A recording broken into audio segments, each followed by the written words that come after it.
16 तारीख को नीतीश कुमार जी को हटाया होली के दिन। होली के दिन ऐसी क्या चाइना पाकिस्तान से वार हो रही थी कि आपने नीतीश कुमार को होली के दिन ही दुश्मन भी दोस्त को अपना बनाता है। होली के दिन आपने अच्छे दोस्त को भी बड़ा दुश्मन बना। कितना दुखी थे नीतीश कुमार, इसका अंदाजा कीजिए। आखिर 3 दिन गृह मंत्री जी सीमांचल में रात्रि विश्राम करके क्या किया। नमस्कार, आप देखना शुरू कर दिया लाइव सिटीज में आपके साथ। देखिए, पूर्णिया सांसद पप्पू यादव ने बड़ा बयान दिया। देखिए, पप्पू यादव कहते हुए नजर आ रहे हैं कि चाइना और पाकिस्तान में वार हो रहा था, क्या आखिर होली के दिन ही मुख्यमंत्री नीतीश कुमार को क्यों हटाया गया। मुख्यमंत्री नीतीश कुमार हर साल बहन के घर जाते हैं, लेकिन होली के दिन ऐसा हो गया कि मुख्यमंत्री नीतीश कुमार को कहीं जाने का मौका नहीं मिला गया। हमको तो लगता है कि इन लोगों का पहले से स्क्रिप्ट तैयार था। जिस तरह से केंद्रीय गृह मंत्री अमित शाह 12 साल में पहला ऐसा दिन है कि 3 दिन सीमांचल में हो रहे। आखिर क्यों नौबत पड़ गई, जब सीमांचल में गृह मंत्री अमित शाह का दौरा हुआ। पहले से तैयार था कि नीतीश कुमार को हटाना। सीमांचल के दौरे में अमित शाह ने कुछ नहीं किया, ना कभी मखाना बोर्ड को लेकर या मक्का को लेकर या फिर बड़ी पूर्णिया को एम्स को लेकर कोई बड़ा घोषणा नहीं किया। आखिर क्या तैयारी थी। उसके साथ साथ पप्पू यादव कहते हुए नजर आ रहे हैं कि जिस तरह से सीमांचल एवं झारखंड के 3 जिला मिलाकर इन सभी लोग जो है केंद्र शासित प्रदेश बनाना चाहते हैं। अगर बनाएंगे तो हमारे लाश से गुजरना पड़ेगा। देखिए, पप्पू यादव बड़ा बयान दे रहे हैं कि केंद्र शासित प्रदेश किसी भी हाल में बनने नहीं देंगे। मुख्यमंत्री नीतीश कुमार को इन सभी लोगों ने स्क्रिप्ट तैयार करके हटाया और कितनी बड़ी साजिश रखी। मुख्यमंत्री नीतीश कुमार ने तो बिहार के लिए अच्छा विकास किया, और मैंने पहले भी कहा था कि निशान को पार्टी में लाया जाए, लेकिन लाया गया। लेकिन आखिर जिस तरह से केंद्र सरकार जो है, जिस तरह से इसे खत्म यानी पद से हटाने की साजिश जो है पहले रची गई थी, स्क्रिप्ट इसका जो है पहले तैयार कर ली गई थी। जिस तरह से मुख्यमंत्री नीतीश कुमार को अभी हटाया जा रहा, राज्यसभा भेजा जा रहा, आखिर इन सभी का साजिश जो है वो सीमांचल दौरे में जो गृह मंत्री अमित शाह आए थे उससे पहले तैयारी कर ले गया, और उसी दिन होली के दिन ही मुख्यमंत्री नीतीश कुमार को छुट्टी करा दिया गया। पहले इसको लेकर पूर्णिया के जो सांसद है पप्पू यादव पहले क्या कुछ कह रहे हैं, पहले वो आप सुने। गृह मंत्री मंत्रालय का पीबीआई का एक प्रेस रिलीज जारी हुआ परसों मेरे ट्वीट के बाद। हिंदुस्तान के इतिहास में बहुत कम गृह मंत्री पीबीआई के द्वारा रिपोर्ट जारी करते हैं। फिर उस रिपोर्ट के बाद गृह मंत्री नित्यानंद बाबू ने एक ट्वीट किया कि पप्पू यादव जी दिग्भ्रमित कर रहे हैं, भ्रामक कोष पैदा कर रहे हैं। पप्पू यादव की बातों को गंभीरता से न लिया। फिर उनके बाद रात में डिप्टी सीएम विजय बाबू ट्वीट करते कि पप्पू यादव ने जो बात कही है वो तथ्यहीन है। मेरा उसमें 4 सवाल, सिर्फ सीधा। 16 तारीख को नीतीश कुमार जी को हटाया होली के दिन। मेरा सवाल है कि होली के दिन ऐसी क्या चाइना पाकिस्तान से वार हो रही थी कि आपने नीतीश कुमार को होली के दिन ही हटाने का निर्णय लिया। दुश्मन भी दोस्त को अपना बनाता है। होली के दिन आपने अच्छे दोस्त को भी बड़ा दुश्मन बना। ऐसी कौन सी जौड़ी थी कि होली के दिन नीतीश कुमार जो अपनी बहन के यहां जाता था, जो परिवार के बीच आप हर साल का रिकॉर्ड उठा के देखिए, पहली बार होली के दिन नीतीश कुमार अपने परिवार के बीच नहीं गए। कितना दुखी थे नीतीश कुमार, इसका अंदाजा कीजिए। तो जब गृह मंत्री जी 3 दिन सीमांचल में रहे तो ये बैंकॉक तो था नहीं,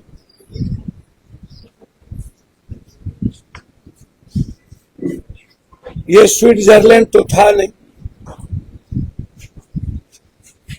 सिंगापुर तो था नहीं। आखिर 3 दिन गृह मंत्री जी सीमांचल में रात्रि विश्राम करके क्या किया,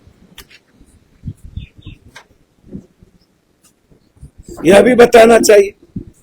ना आपने विशेष पैकेज का मूल्यांकन किया, ना ही आपने प्रेस कॉन्फ्रेंस में विकास का मुद्दा आपने रिलीज किया, ना ही आपने मक्का मखान पर आपने कोई चर्चा की,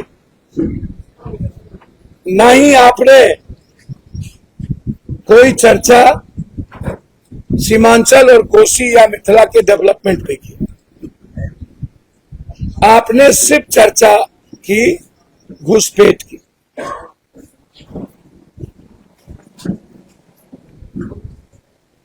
ये जो घुसपैठ है, इसके अलावा दूसरी कोई चर्चा तो हुई नहीं। 3 दिनों में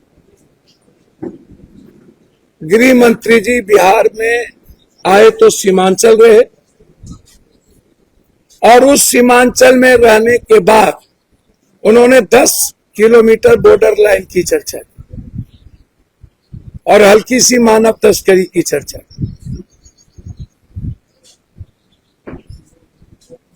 12 सालों में पहली बार 3 दिन गृह मंत्री जी मेरे यहाँ।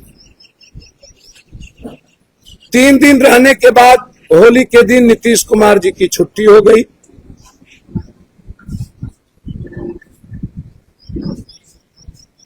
और नीतीश कुमार को हटाने की प्रक्रिया, उसकी स्क्रिप्ट चुनाव के पहले ही लिखी जा चुकी थी, चुनाव के बाद नहीं, जिसका जिक्र हम शुरू से करते थे।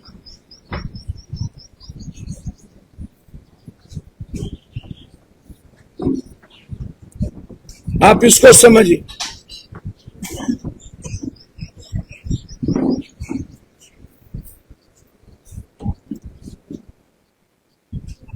इसको समझने का आप अत्यंत प्रयास करिए। हम शुरू दिन से निशांत को लेकर के थे कि किसी भी परिस्थिति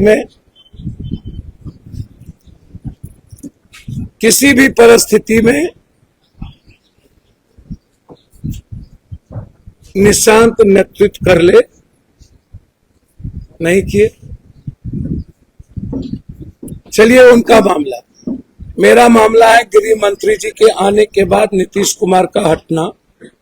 एक दिन के बाद पहली बार आजादी के बाद लेफ्टिनेंट गवर्नर का होना, और उसी दिन बंगाल में आईबी रैंक के बड़े अफसर रवि को तमिलनाडु से ला करके बंगाल में गवर्नर बनाना। ये इत्तेफाक भी नहीं है, संजोग भी नहीं। तो जब इत्तेफाक भी नहीं है, संजोग भी नहीं है, और गृह मंत्री जी का 3 दिन रहना भी इत्तेफाक और संजोग नहीं है,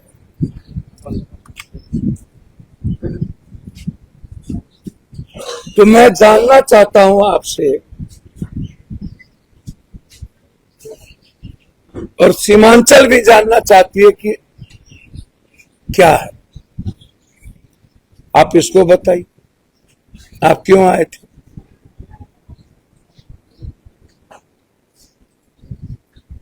सीमांचल पर आपकी गिद्ध दृष्टि पहले से है।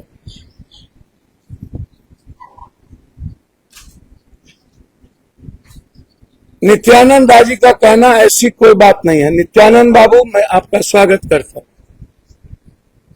आपको मैं धन्यवाद देता हूं। भगवान वर्तमान की सरकार को सद्बुद्धि दे कि बिहार की जनता का दिल अब ना तोड़े ना बांटे। पहले ही छत्तीसगढ़, पहले ही। तो सुना आपने, हमारे साथ थे पूर्णिया के निर्दलीय सांसद राजेश रंजन और पप्पू यादव। देखिए, होली के दिन एक दूसरे को गुलाल लगाकर लोग बधाई देते हैं, लेकिन चाइना और पाकिस्तान से आखिर कौन सा वार हो रहा था कि नीतीश कुमार को होली के दिन ही हटाया गया। उसके साथ साथ पप्पू यादव कहते हुए नजर आ रहे कि उस दिन तो मोहब्बत का दिन होता है, दुश्मन को भी लोग होली लगाकर, गुलाल लगाकर बधाई देते हैं, गले लगाते हैं, लेकिन उसी दिन नीतीश कुमार को बड़ा दुश्मन बना दिया। उसके साथ साथ पप्पू यादव कहते हुए नजर आ रहे हैं कि 12 साल में पहली बार ऐसा हुआ कि गृह मंत्री अमित शाह सीमांचल के दौरे पे 3 दिन रहे। आखिर कौन सा ऐसा काम था? उसके साथ साथ पप्पू यादव कहते हुए नजर आ रहे गृह मंत्री 3 दिन सीमांचल में रहे, लेकिन कोई बड़ा घोषणा नहीं किया। लेकिन इन सभी लोग का जो है पहले से स्क्रिप्ट तैयार था कि नीतीश कुमार को मुख्यमंत्री पद से हटाना था। उसको लेकर पप्पू यादव कह रहे कि होली के दिन ही इन सभी चीज का जो है तैयारी कर जो है नीतीश कुमार को साइड किया गया। उसके साथ साथ कहते हुए नजर आ रहे हैं ये सभी लोगों ने नीतीश को बलि का बकरा बना दिया। उसके साथ साथ कहते हुए नजर आ रहे कि नीतीश कुमार के नेतृत्व में जो बिहार में कार्यकाल रहा, लगभग 20 साल प्लस रहा, उनके कार्यकाल में बिहार में शांति अमन चैन था। लेकिन जिस तरह से बीजेपी अपनी सरकार बनाने की साजिश रची जा रही है, इससे चैन कभी नहीं मिलेगा। उसके साथ साथ कहते हुए नजर आ रहे हैं अगर सीमांचल को केंद्र शासित प्रदेश बनाएंगे तो मेरा लाश से गुजरना पड़ेगा। देखिए पप्पू यादव बड़ा बात कहते हुए नजर आ रहे हैं, अगर केंद्र शासित प्रदेश बनाएंगे तो मेरा लाश से गुजरना पड़ेगा। अब पप्पू यादव ने भी ट्वीट करके भी यह बात कही थी कि झारखंड के 3 जिला मिलाकर सीमांचल को जो है वो केंद्र शासित प्रदेश बनाने की साजिश रची जा रही है। उसको लेकर पप्पू यादव कहते हुए नजर, इसको किसी भी हाल में हम बनने नहीं देंगे। लाइव के लिए पूर्णिया से तनवीर आलम की रिपोर्ट।